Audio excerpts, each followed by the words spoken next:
okay? A man shot and killed while driving in Printers Row. Police say he was in an SUV near Clark and Harrison around 1:30 this morning when another car drove up. Someone inside that car started shooting. The man was hit in the head and neck, causing him to crash into a car and a light pole. He was taken to a hospital where he died. Now, someone posted this video that you see right here on Twitter showing people running from the car he hit and getting into a different vehicle, which drives off. No one has been arrested. Hey, what's going on, my good people? We back at it. And we still covering the case of ZackTv. And I'm pulling out some of the details out of this case report. And some of the stuff that I done found is quite interesting, and y'all gotta see it. And that's what we're gonna do in this video. We're gonna cover the crime scene, and then we're gonna touch on these 5 suspects that they named in the reports. But I'm gonna be honest with y'all. There's more than 5. But I could show y'all better than I could tell y'all. So, come on, ride with me. On May the 30th, 2018, Zack and T Streets and his crew was at a nightclub called The Refugee, which is located in the 400 block of South Clark Street. Now, based off of the witness statements, some beef jumped off inside the club, and Zack and them left, only for him to be gunned down moments later, a few blocks away at around 1:30 a.m. The police said that they found 6 fired shell casings recovered from the street at 700 South Clark Street. And this video right here starts at about the 700 block. So people started to fire shots right there. And look how close that pole is.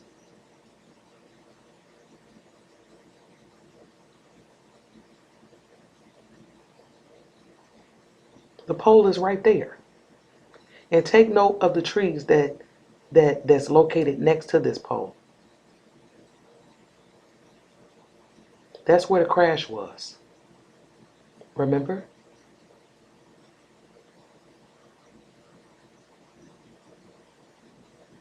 So the 700 South Clark and then this area right here is within 2 minutes.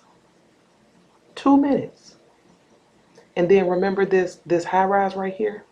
Remember, we got that footage from someone located in this building. That footage. Yeah. The police has the date and time of the incident listed as May 30th at 1:29 a.m. Understand this. The police was on the scene at 1:35. 1:35. And they arrived on the scene to find Zack slumped over in his vehicle. The police taped off the scene, and again, they found 6 shell casings, and then they found 1 bullet still inside Zack. Now, don't forget about the witness who told us in the last video, who told us he was grazed 4 times. When I went back over that video, I was like, I wonder where he was sitting.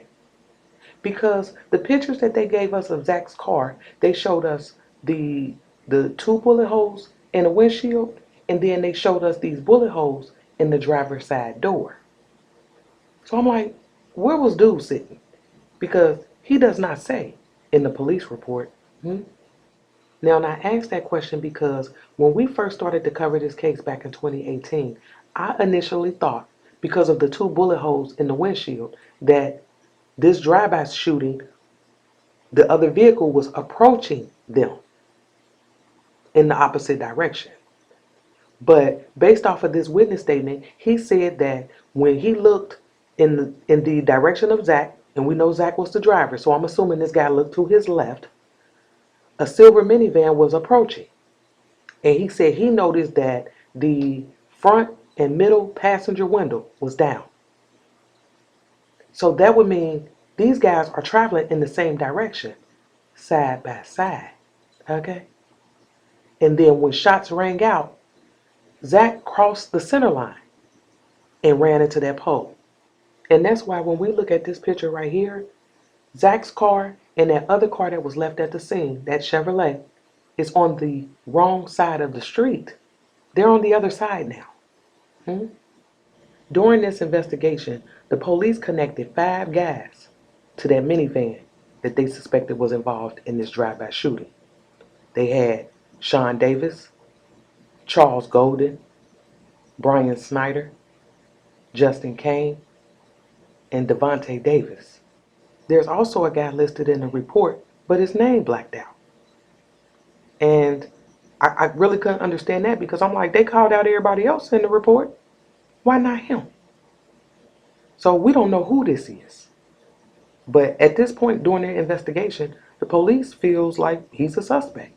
And not only that, this no-name suspect and Devontae Davis were the only two identified by videotape and photos. All the other guys was only identified by videotape. So, I mean, what y'all think about that? Now, on July 24th of 2018, the police arrested Brian, Charles, and Sean, same day. Now, based off of the reports, Brian and Charles ain't said shit. But Sean gave up the name of the guy in the front passenger seat. Because remember, one of the witnesses in Zack's car said that somebody was shooting from the front and the middle passenger window. Devontae Davis was identified by two people, two witnesses, not one, two, as the shooter from the middle passenger window of that minivan. And these guys was picked up by police and released. They were asking for lawyers. You know, they shut down the interviews. I mean, it is what it is. But while the police had them in custody, they sent off the bullet from Zack and also the shell casings found at the scene. They sent that off to be tested. Okay? On September the 12th, 2018, the police finally caught up with Justin Kane. And guess what? He ain't saying shit neither. He want a lawyer.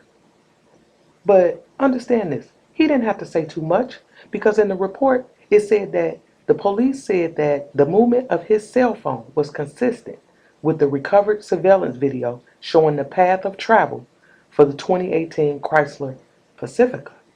So as far as they're concerned, he was in the car. He was there. Now, on the date of the shooting, the police, they knew that there was multiple shooters. They knew this. But the only gun recovered from the scene was the gun found under Zack's driver's seat, and it was registered to him. But based off of the video footage that we got, what was clear to a lot of us was that there was another shooter out there. We see it. And remember when I showed y'all earlier in the video those trees by the pole where Zack crashed? In this video right here, you can see somebody by those trees shooting. You see the gun flash. Yeah, who was that? And now, with these added details, was this shooter out there in Zack's defense? I mean, there's something to think about. Now, I told y'all they sent those shell casings off to be tested. And at some point, they wanted those shell casings compared to a Glock 19 found at another homicide scene. Now, in this report right here, if you look at the top, it says murder of Zachary Stoner and then murder of Denzel Nelson. And I was like, wait a minute. Who is Denzel? And what does he have to do with this? Now, I went looking around. Let me show y'all what I found. The deadly shooting in West Pullman at around 10:50 last night. 2 teens and 2 adults were walking outside in the 123rd block of South Yale when someone fired shots from an alley or gangway. 4 people were hit. An 18-year-old woman and a 16-year-old boy are recovering at Christ Hospital. A 13-year-old boy, as I said, is here in stable condition at Comer. He was shot in the arm. The 19-year-old man shot in this. He was shot in the chest. He was pronounced dead at Christ Hospital. Chicago police say he is a documented gang member. No one is in custody for that shooting. On June 26, 2018, a young man by the name of Denzel Nelson was killed in Chicago. Like I said, I went looking around, and this was the only Denzel that I can find that was murdered that year. Okay? Now, if there's another Denzel Nelson, y'all please correct me if I'm wrong. But as far as I'm concerned, 2 plus 2 equal 4 all day, every day. On June 26th, they said that this man, Denzel Nelson, he fired the first shots. So he was shooting at somebody, and they shot back, and they struck him in the face and in the chest. They killed him. Okay? Most importantly, though, the gun that they found at the scene, they matched it to bullet shell casings left at the scene for Zack. So, I mean, was he there? How does he fit into this? And at first I was like, well, he could be the no-name suspect. But if you look at that, it said that guy was what, 24, 25 years old? 24? On the news, they said that this Denzel Nelson was 19. I mean, so is this the same person? I don't think so. What y'all think about that? Again, 23 people got shot on June 26th, right? 2 of them were killed. One being Denzel Nelson. But then the other guy who was killed was a man by the name of Derek Golden. Now, I'm going to be honest, when I seen that name, it had me on pause for a minute. Because I instantly thought about Charles Golden. Remember, he's a suspect. Charles Golden is a suspect. So I'm wondering if Derek Golden is somehow related to him. Maybe a father, an uncle. I mean, because how ironic is it that 2 guys that could potentially be connected to the scene of Zack murder was killed on the same day? Now, the Chicago Police Department feel like they had proven Devontae Davis was one of the shooters in Zack's murder.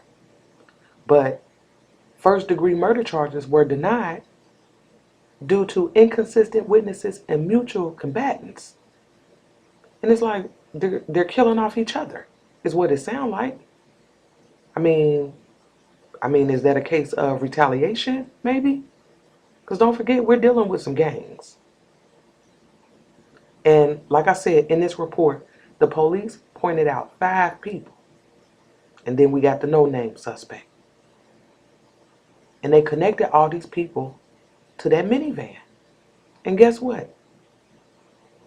Based off of the reports, the minivan was set on fire. What y'all think about this? Meet me in the comments. I'll be back.